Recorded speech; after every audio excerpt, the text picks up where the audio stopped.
Second time repeat చేస్తున్నానమ్మా course. Last month చేశాను. అప్పుడు చేసినప్పటికి ఇప్పటికి థియరిటికల్ గా సబ్జెక్ట్ ఇంకా బాగా అర్థమైంది. అండ్ అప్పటికి ఇప్పటికి నేను ఒక్క రోజు కూడా మిస్ చేయలేదు. చాలా కామ్ గా చాలా బాగుంది. మనసుకి ప్రశాంతంగా ఆ అమ్మ క్లాస్ లో చెప్పిన ఏమేమైతే ప్రాబ్లమ్స్ ఉన్నా అన్ని ఫేస్ చేసుకుంటూ వచ్చాను. ఇవాళ అప్పుడు చెప్పింది కానికంటే ఇవాళ చెప్పింది ఇంకా బాగా హత్తుకుంది. ఇంకొకసారి ఇంకో 2-3 సార్లు బాగా థియరీ అర్థమయ్యే వరకు రిపీట్ చేస్తా ఉంటే చాలా మనసుకి ప్రశాంతంగా ఉందమ్మా. నిజంగా రోజు పొద్దున సాయంత్రం మధ్యాహ్నం పూట కూడా చేయాలని తపన స్టార్ట్ అయింది. ఆ మధ్యలో కూర్చుని ఎంతసేపు చేస్తానో తెలియదు కానీ చేస్తున్నా. మా పాప గమనించింది ఆ చేంజ్ నాలో. నిటారుగా కూర్చుని కదలకుండా అసలు చాలా మార్పు వచ్చింది 1 month లో అని. నాకు ముందు అందుకే హ్యాపీగా ఉంది. పర్వాలా నేను కూడా చేయగలుగుతున్నాను అని చెప్పి. నమస్తే మేడం. ఫస్ట్ ఆఫ్ ఆల్ నేను ఓవర్ థింకింగ్ ఎక్కువ ఉండేది మేడం. అప్పుడు అంత కొద్దిగా తగ్గినట్టు అనిపించింది. ఫస్ట్ డే అయితే నాకు కూర్చోడానికి కొద్దిగా ఇబ్బందిగానే ఉంది. సెకండ్ డే నుంచి కొద్దిగా అలవాటు చేసుకున్నా. ఇదే నా ఫస్ట్ క్లాస్. ఇలా ఉండి కొద్ది నేర్చుకుంటాననే అభిప్రాయం ఉంది మేడం. అంతే మేడం. సాధన లేకపోతే ఏం జరుగుతుందంటే మనసు మళ్ళీ పాత అంతర్ముద్రల మీద నుంచి జారిపోతుంది అజ్ఞానంలో. ఇప్పుడు ఏదైతే జ్ఞానం నేర్చుకున్నామో ఇప్పటికిప్పుడు మనకు చాలా బాగుంది, భలే ఉంది అనిపిస్తుంది, చేంజెస్ కనపడతాయి. కానీ సాధన చెయ్యకపోతే మళ్ళీ వెనకట్లాగా అయిపోతాం. కాబట్టి ఖచ్చితంగా ఉదయం సాయంత్రం చేయాలి అని ఒక మంచి సంకల్పం నిర్ణయం చేసుకుని దాన్ని ఫాలో అయితే మంచిది. ఆ జీవితంలో ఎదుగుదలకి అటు ఆధ్యాత్మికంగా ఉన్నత స్థితులకు వెళ్ళడానికి కూడా ఇదే మార్గం. నేను అసలు యాక్చువల్గా ఒక 3 years నుంచి కాస్త బాగా డిస్టర్బ్డ్గా ఉన్నానండి, హెల్త్ వైజ్గాను.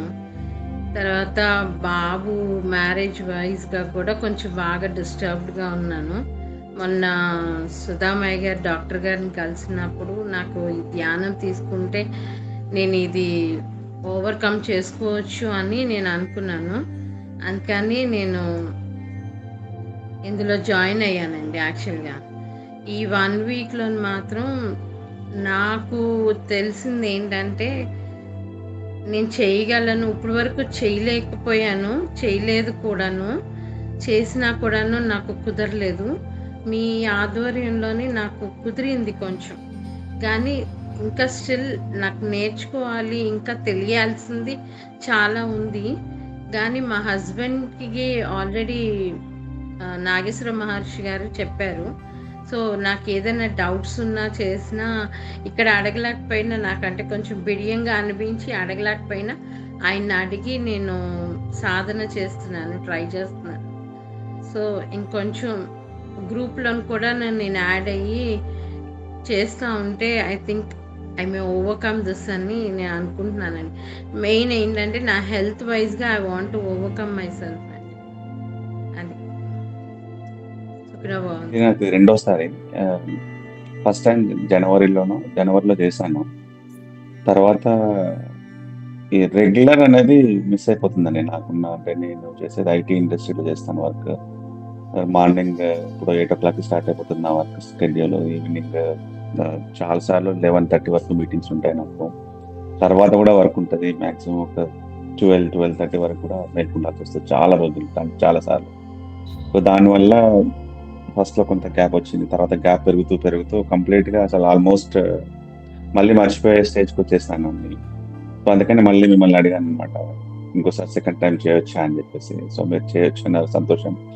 సో చేశాను. మళ్ళీ ఈసారైనా కనీసం ఎందుకంటే ఈసారి కనీసం ఏదైనా టైం తీసుకొని సాధన చేద్దామనే ఆలోచనతో మళ్ళీ సెకండ్ టైం కూడా ఈ కోర్స్ కంటిన్యూ చేస్తున్నాను. నిజంగా ఇలాంటి విద్య కానీ ఇలాంటి గురువు కానీ దొరకడం నా పూర్వజన్మ సుకృతమనే అనుకుంటాను నేను. ఎందుకంటే ఇది స్టార్ట్ చేసింది నేను ఎందుకంటే నాకు ఎన్ని ఉన్నా సరే ఏదో లేదు అనే డిస్సాటిస్ఫాక్షన్లో ఉండేదాన్ని ఎప్పుడు. కానీ ఇది స్టార్ట్ చేసిన తర్వాత ఇన్నర్ పీస్ స్టార్ట్ అయింది. అలాంటి ఓవర్ థింకింగ్ తగ్గిపోయింది, హెల్త్ ఇష్యూస్ కంట్రోల్ అయ్యాయి చాలా వరకు. నిజంగా చాలా పీస్ఫుల్గా ఉంటుందమ్మా ఈ ధ్యానం చేస్తుంటే. అంతకంటే మంచి విషయం ఏంటంటే పీడీసీ 1 అయిపోయింది, మా డ్యూటీ అయిపోయింది ఇంకా అని వీళ్ళు వదిలేయరు. ప్రతిసారి చేయి పట్టుకొని నడిపిస్తూనే ఉంటారు ప్రతి విషయంలోనూ. ఏ డౌట్స్ అడిగినా వెంటనే క్లారిఫై చేస్తారు, ఏ ప్రాబ్లం ఉన్నా సాల్వ్ చేస్తారు. గురువులు మన దాకా ఈ విద్యను అందజేయటం, దాన్ని గుర్తించుకుని గురువుల పట్ల విశ్వాసం, భక్తి, శరణాగత భావం ఉంటే వాళ్ళే మన ముందుకు నడిపిస్తారు. మన వల్ల ఇప్పుడు మనం ఎంతో దుఃఖం నుంచి బయటపడ్డాం, మన వల్ల అనేక మంది ఇట్లాంటి దుఃఖం పొందే వాళ్ళు రిలీఫ్ పొందడానికి అవకాశం ఉంది. సో అందరం కూడా కోర్సెస్ కంప్లీట్ చేసి మాస్టర్స్ అయితే అనేక చోట్ల సెంటర్స్ ఏర్పడాలంటే మనలో నుంచే కదా రావాలి. కాబట్టి ఆ నిస్వార్థంగా సేవ చేయటం అనేది చాలా ఇంపార్టెంట్.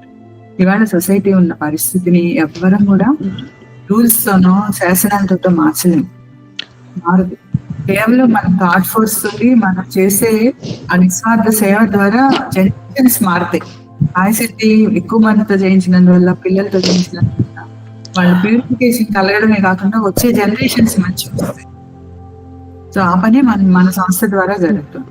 అందరూ కూడా పార్టిసిపేట్ చేయండి, మాస్టర్స్ అవ్వండి, సర్వీస్ ఇవ్వండి. అయితే ఇంకొక మాట అమ్మా, ఈ విద్యతో నిజంగా మిరాకిల్స్ జరుగుతాయి, మేనిఫెస్టేషన్స్ అవుతాయి. అవి నేను ఓన్గా ఎక్స్పీరియన్స్ చేశాను చాలాసార్లు. అదే ప్రతిసారి నేను ఏది స్టార్ట్ చేసినా మీ బ్లెస్సింగ్స్ తీసుకుంటాను.